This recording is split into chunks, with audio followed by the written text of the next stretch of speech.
The first thing I noticed about the motel was that every clock in the office showed a different time, and none of them matched my phone. One behind the counter said 1:14. The microwave near the coffee machine blinked 12 o'clock repeatedly, like the power had gone out recently, and an old wall clock above the hallway entrance ticked slowly at almost half speed, its second hand jerking instead of moving smoothly. And I remember standing there staring at all three while the man at the front desk finished photocopying my ID without saying a word. Because there was something about those clocks that made the whole building feel disconnected from normal time, like the motel existed slightly outside of wherever I had just driven from. And I probably would have ignored it if the man behind the counter hadn't looked up suddenly and said very casually, "If the phone rings after 2 a.m, don't answer it," and then immediately returned to his paperwork like he hadn't said anything strange at all.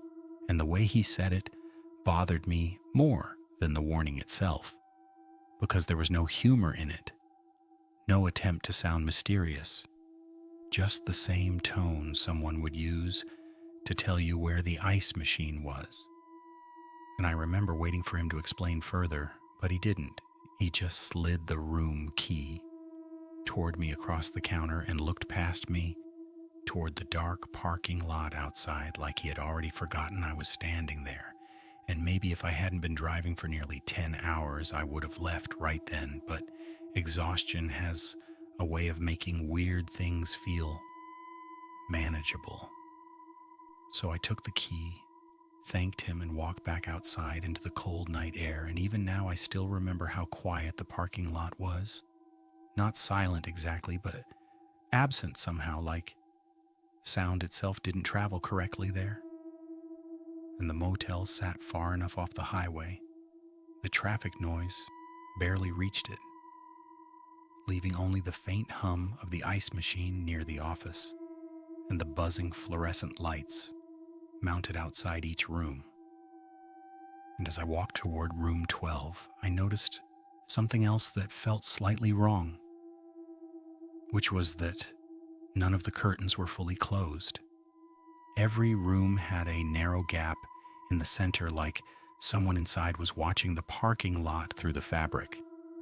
And I told myself it was coincidence, just a habit people had, but the repetition of it made me uneasy in a way I couldn't explain. And by the time I unlocked my room, I had already started noticing patterns without meaning to. And that became important later because patterns were the first thing that stopped behaving normally there. And the room itself looked ordinary at first glance. Faded carpet, floral bedspread, old television bolted to a dresser. The kind of motel room designed to feel temporary even while you're inside it. But the longer I stood there, the more details began to stand out. Small things that didn't align properly, like how the mirror over the sink reflected the bathroom doorway at a slightly wrong angle, or how the air conditioner hummed loudly without actually changing the temperature of the room. And then there was the phone sitting beside the bed. An old beige landline with no labels on the buttons and a cord twisted tightly enough that it looked almost braided. And I remember staring at it longer than necessary because of what the clerk had said.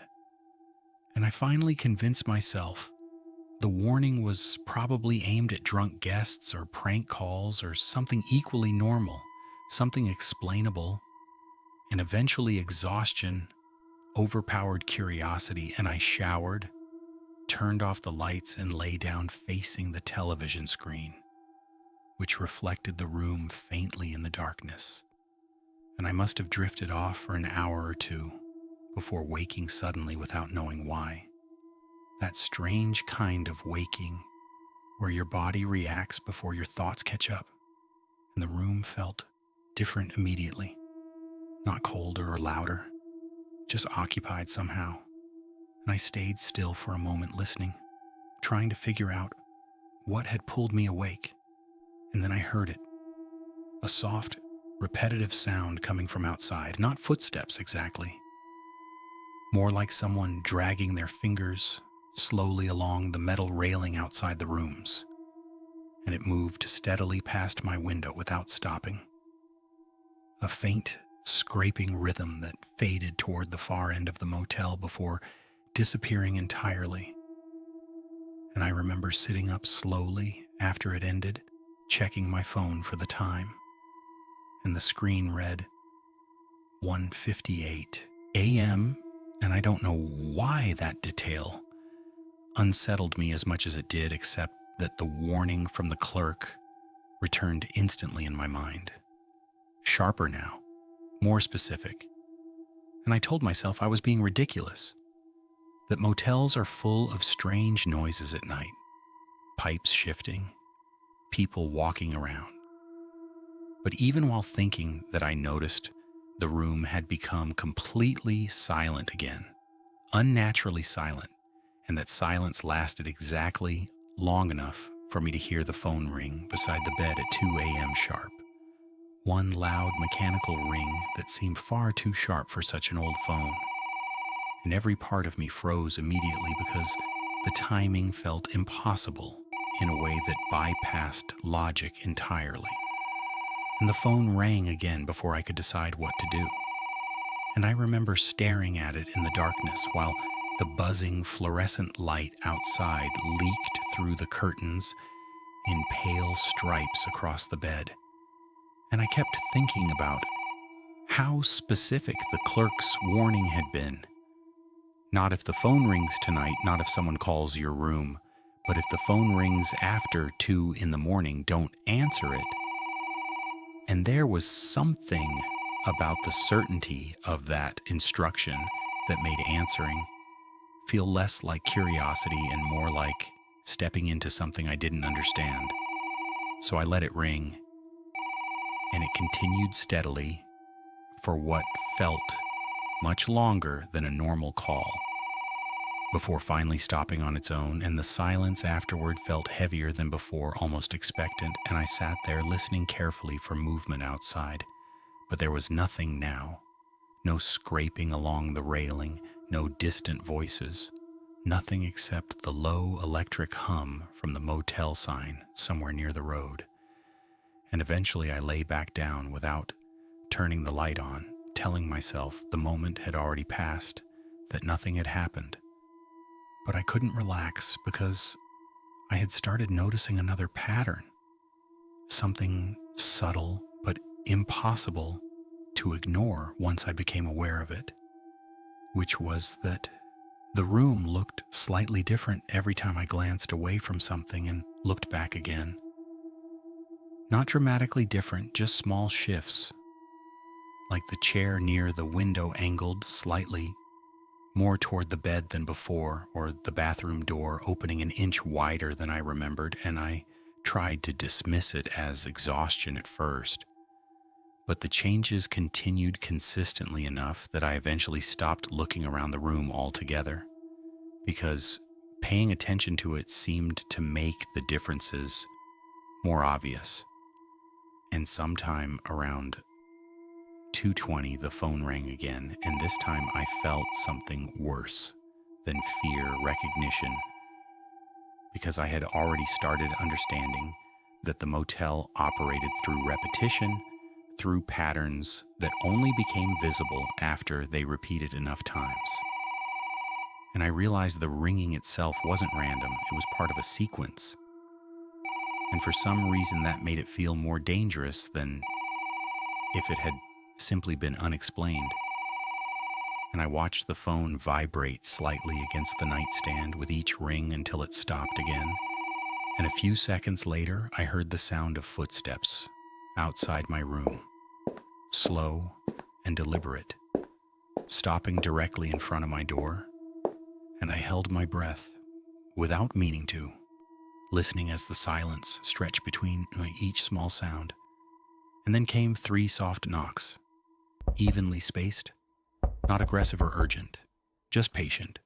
And I remember staring at the door while every instinct told me not to move because the knocks didn't feel like someone asking to come in. They felt like someone confirming I was still there. And after the third knock, nothing happened for nearly a full minute. And then I heard the footsteps continue slowly down the walkway toward the next room, followed by another set of 3 knocks somewhere farther away.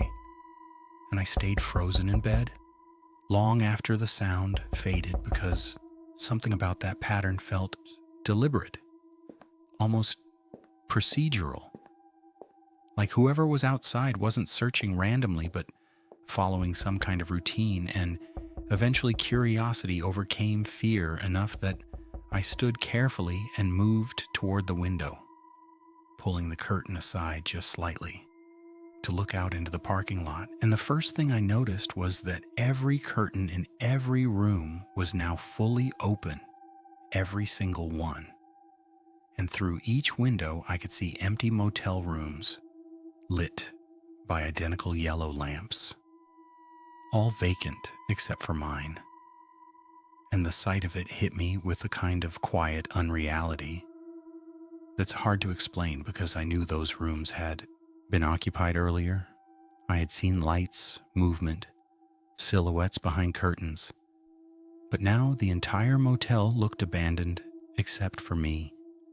And before I could fully process that thought, I noticed someone standing near the ice machine across the parking lot, completely still, facing toward my room.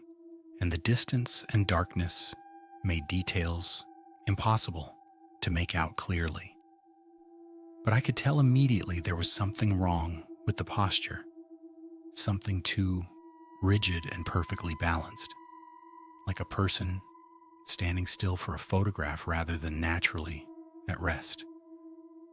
And I remember watching that figure for several seconds, trying to decide if it was actually moving at all, and then I realized the more important detail, which was that I couldn't remember seeing it there when I first looked outside, and that realization unsettled me enough that I let the curtain fall closed immediately, stepping backward away from the window, and the moment I did, the phone rang again, louder this time somehow. And I don't know what made me answer it then, except that by that point it already felt like refusing had become part of whatever was happening. Like not answering was still participation in the pattern, and my hand moved almost automatically as I lifted the receiver to my ear, and for a second there was nothing but static, low and uneven, like distant radio interference. And then I heard a voice speaking softly, calm and emotionless, saying, "You looked outside too early." And the line went dead immediately after that. And I stood there holding the receiver long after the call ended because something about those words felt less like a threat and more like a correction, as though I had broken a rule I wasn't supposed to know yet, and from somewhere outside came another slow scraping sound along the railing, closer this time, and that was the moment I understood the worst part of the motel. Wasn't the isolation or the strange phone calls or even the figure outside. It was the feeling that the building itself already knew exactly how I would react. Before I reacted, like every decision I made had happened there before, many times, and I was only stepping through a sequence that had already been laid out long before I arrived.